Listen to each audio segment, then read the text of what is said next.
सदगुरुवे नमः। मंगलमूर्ति सदगुरु मिलवै सर्वाधार, मंगलमय मंगल करनो विनबहु बारंबार। श्रद्धेय महानुभावों, अध्याय 6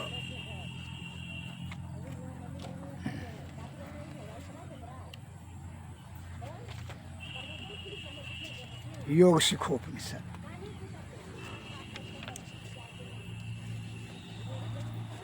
सुषुम्नायां सदा गोष्ठीं या कश्चित् कुरुते नरः स मुक्ते सर्व पापभ्येभ्यो निः श्रेय सम बा पनु यात।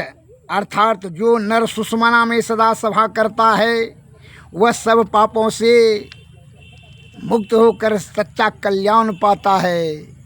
जो सुषुम्ना में हमेशा सतत ध्यान करता है वह सभी पापों से मुक्त होकर के सच्चा कल्याण पाता है। और वहाँ की बात पूजा पाठ तीर्थ प्रयाग करने से पाप जो किया हुआ कुकर्म से पाप उत्पन्न हुआ वह उसका फल को भोगना पड़ेगा। वह कर्म फल आपका पीछा नहीं छोड़ेगा, उसको भोगना पड़ेगा। इसीलिए कहा जाता है सुषुम्नैव परम तीर्थम सुषुम्नैव परो जपः सुषुम्नैव परम ध्यानम सुषुम्नैव परागति ही। अर्थात सुषुम्ना ही प्रधान तीर्थ है, सुषुम्ना ही प्रधान जप है, सुषुम्ना ही प्रधान ध्यान है और सुषुम्ना ही परा ऊंची गति है।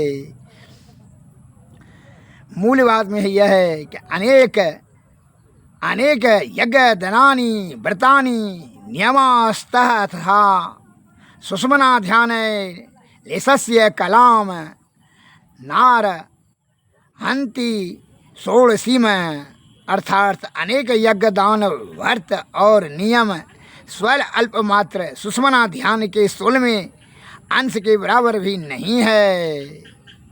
अतः सुषुम्ना ध्यान करना परम आवश्यक है सभी पाप ताप संताप को नाश करने के लिए, अन्यथा भोगना होगा। एक मैं इस पर उदाहरण दे रहा हूँ, श्रवण करें लघु कथा के माध्यम से।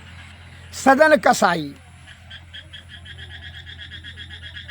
का प्रारब्ध। भक्त राज सदन कसाई ईश्वर के प्रेम में घर वार त्याग कर सन्यासी हो गए। एक बार वे धर्म प्रचार के लिए यात्रा कर रहे थे, जाते जाते एक गांव में रात हो गई। सभी सो चुके थे, उन्हें कहीं रात बिताना था। एक घर में दीपक की रोशनी देखकर सदन कसाई ने दरवाज़ा खटखटाया। एक महिला दरवाजे खोला। सदन कसाई ने कहा, माता क्या यहाँ एक रात के लिए मुझे निवास करने का स्थान मिलेगा? महिला ने सदन कसाई को ऊपर से नीचे तक निहारा। सदन कसाई सुंदर व सौष्ठपूर्ण रूप देखकर उसके मन में कुविचार आ गया। उस महिला ने कहा कि एक रात क्या तुम सब दिन रह सकते हो? यह घर मेरा है, तुम मुझसे विवाह कर लो तो यह घर सदा के लिए तुम्हारा हो जाएगा। वह स्त्री कामासक्त हो गई। सदन कसाई का गठिला और सुंदर रूप देख करके सदन कसाई ने कहा, माता यह कैसी पगली जैसी बात करती हैं?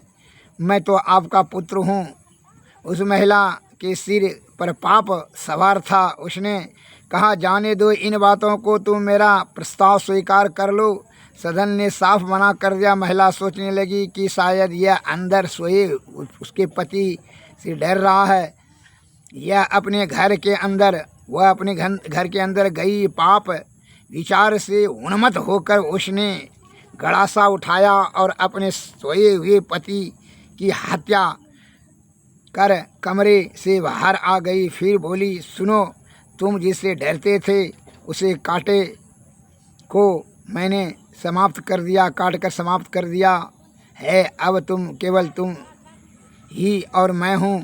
मेरी बात को स्वीकार कर लो और सुखी रहोगे। सदन यह कहा सब देखकर दुख से चिल्लाने लगा और प्रभु, हे प्रभु, आज इनसे कौन से गलती हो गया जो मैंने इसका दरवाज़ा खटखटाया। महिला ने कहा कि तुम मेरी बातों को स्वीकार नहीं करोगे तो बड़ी कीमत चुकानी पड़ेगी। सदन ने कहा, अरे हत्यारिन, तेरे दिल में तनिक भी पाप का भय नहीं है, तुमने अपने पति को मार डाला, धिक्कार है तुम्हारे जीवन को। महिला ने कहा, देखो फिर से कहती हूँ, मेरी बात मान लो वरना मैं गांव वालों को चिल्ला करके जमा कर लूँगी।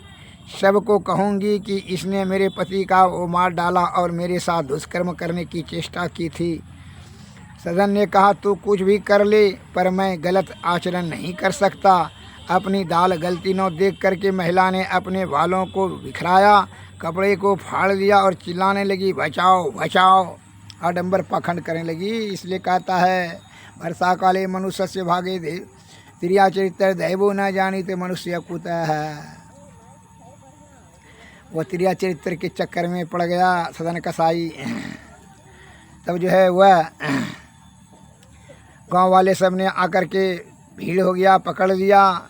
महिला रो रो कर करके कहा कि मेरे पति का हत्या कर करके मेरे साथ दुष्कर्म करने की चेष्टा कर रहा था। गांव वाले ने ऐसा अपराध के दंड स्वरूप सदन कसाई के दोनों हाथ काट दिए। लोगों ने उन्हें गालियां दी, उन पर पत्थर को फेंके। सदन कसाई रोते हुए आगे बढ़े, उनका दिल हाहाकार कर रहा था। उठा के, हे प्रभु, मैंने जीवन में कभी कोई पाप नहीं किया, फिर भी धर्म की नहीं छोड़ा, फिर भी किस अपराध से मेरा दोनों हाथ काट डाले गए, इतना बड़ा लाछन मुझ पर लगाया गया। हे भगवान, क्या आपकी भक्ति की यही महिमा है? वे आगे बढ़ते ही जा रहे थे। रास्ते में एक मंदिर मिला, वे उसी जगह लेट गए और फुट फुट कर रोने लगे। हे प्रभु, बताइए किस अपराध में मेरे इन दोनों हाथ काट गए? यही दशा मेरी हो गई, क्या गलती है? मैं पाप के मार्ग में नहीं चढ़ा। अनायास आकाशवाणी हुई, हे सदन, तुम अपने इस जन्म के कर्मों को तो देख पा रहे हो।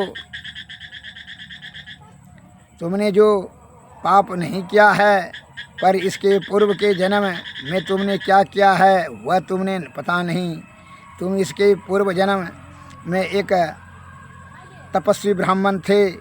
एक बार एक गाय कसाई के हाथ से छूटकर भाग गई। कसाई गाय को पकड़ने के लिए उसके पीछे दौड़ते हुए चिल्ला रहा था। तुम जानते थे कि वह कसाई और वह गाय अपने प्राणों को बचाने के लिए भाग रही है, फिर भी तुमने अपने दोनों हाथों से गाय को गर्दन को पकड़ लिया और कसाई को सुपुर्द कर दिया। उसी अपराध के कारण से तुम्हारे दोनों हाथ काटे गए। जिस महिला ने के कारण तुम्हारा हाथ कटा, यही वह गाय है जिसे तुमने कसाई को सौंप रखा था। उसका मरा हुआ पति वही कसाई था जिसने गाय की हत्या की थी। पत्नी बनी साथ ने हुए पति रूप कसाई को मारकर अपना बदला पूरा कर लिया है। इस प्रकार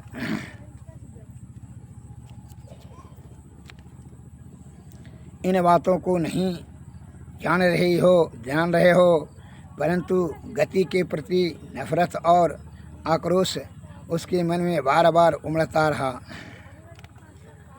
इन बातों को सुनकर सदन कसाई ने कहा, लेकिन प्रभु, इतना सुमिरन भजन करता हूँ, क्या मेरे पाप कट नहीं सकते थे? आकाशवाणी हुई, समान पाप भले ही कट सकते हो था, पर किसी जीव के प्रति किया गया अपराध जब तक भोग न लिए जाए नहीं कटता। यही कर्म फल का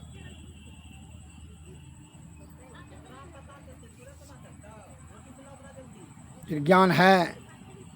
इस जन्म में किए हुए कर्म का फल अगले किसी जन्म में मिल सकता है। भविष्य पुराण में भी आया है, इस जन्म कृतम कर्म पर जन्मानि प्राणते। श्री सद्गुरु महाराज की। इसीलिए कर्म फल को जो है भोगना ही पड़ेगा।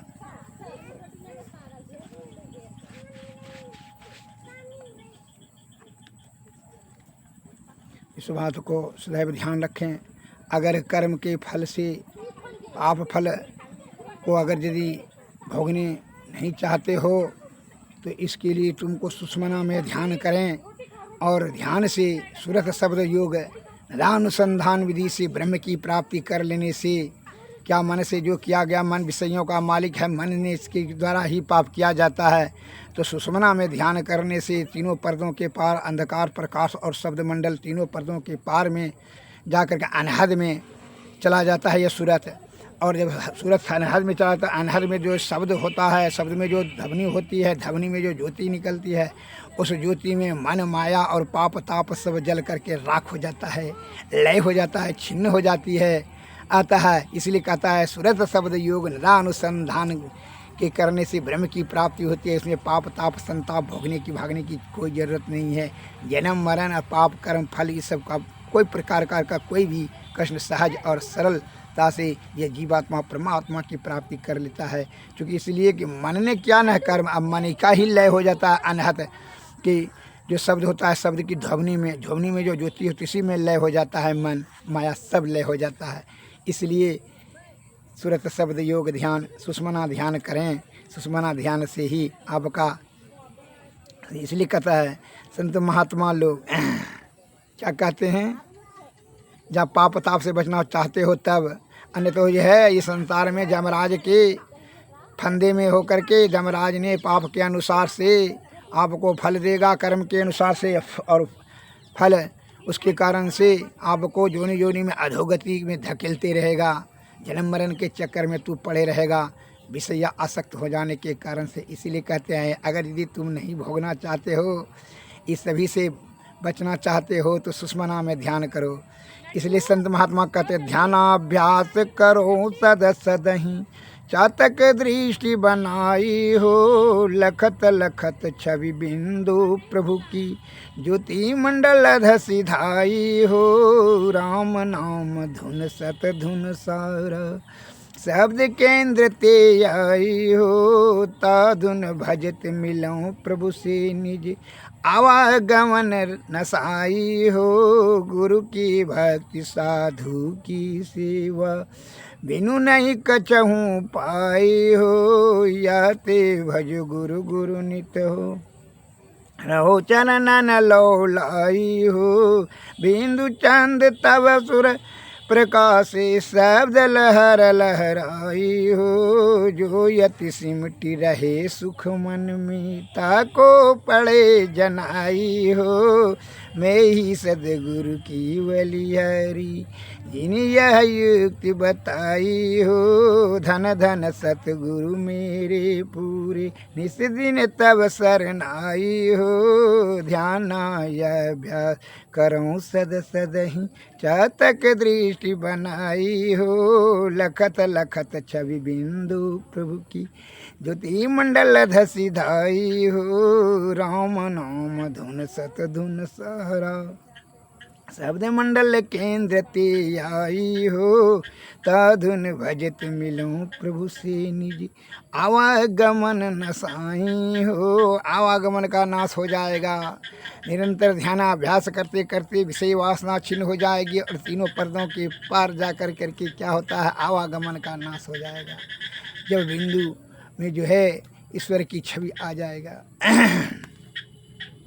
यह सभी सदगुरु की कृपा से ही संभव है। क्योंकि इसलिए कि विषय बड़ा बलवती होता है, विषय का परित्याग अत्यंत दुर्लभ है और ब्रह्म तत्व का भी दुर्लभ है और सहज अवस्था भी दुर्लभ है। इसलिए बिना सदगुरु की कृपा से विषय का त्याग, ब्रह्म तत्व का दर्शन, सहज अवस्था अत्यंत कठिन है। अतः उनके शरण में जाकर उनकी सेवा से, उनकी कृपा से ही विषय त्याग की शक्ति प्राप्त होगी और जुक्ति मिलेगी और जुक्ति से भक्ति, भक्ति से मुक्ति। श्री सदगुरु महाराज की जय।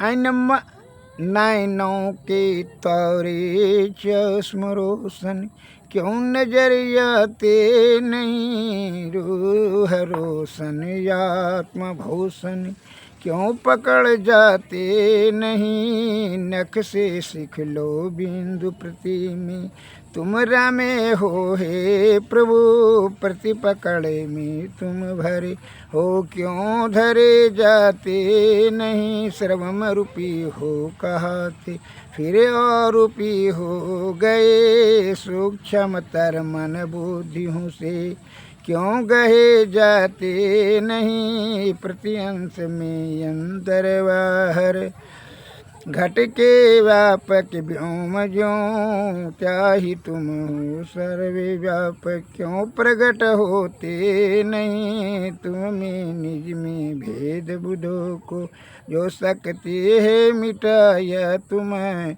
हे तुम वही मैं ही प्रपुनि रहते नहीं, विनयनों के तारे चश्म रोशन, क्यों नजर आते नहीं। इसीलिए कहता है संत महात्मा लोग, निज नित प्रति सत्संग कर ले प्यारा, तेरा कार्य सरे सारा, सार कार्य का निर्णय करके, धर चेतन धारा, धर चेतन धारा, पिंड के पारा दसम दुआरे का, ज्योति जगी जावे यति सुख पावे, शब्द सहारे का, लख बिंदु नाद पे बंद दे, के सुनो सुनो मेरी ब्रह्मनाद का धरो सहारा, आपन तन में ही। श्री सद्गुरु महाराज। आरती तन मंदिर में कीजिए, दृष्टि जुगल कर सन मुख दीजिए, चमकै बिंदु सूक्ष्म यति उज्ज्वल, ब्रह्म ज्योति अनुपम लख लीजिए, जगमग जगमग रूप ब्रह्मंडा, निरखि निरखि ज्योति तज दीजिए, शब्द सूरत अभ्यास सरलता, करी सारा सवाद गही लीजिए, ऐसी जुगति काया गढ़ त्यागी, भव भ्रम भेद सकल मल छीजी, भव खंडन यारति यह निर्मल, करिमे ही अमृत रस पीजिए, आरती तन मंदिर में कीजिए, दृष्टि जुगल कर सन मुख दीजिए। श्री सद्गुरु महाराज, श्री सद्गुरु नमस्कार, जय हिंद।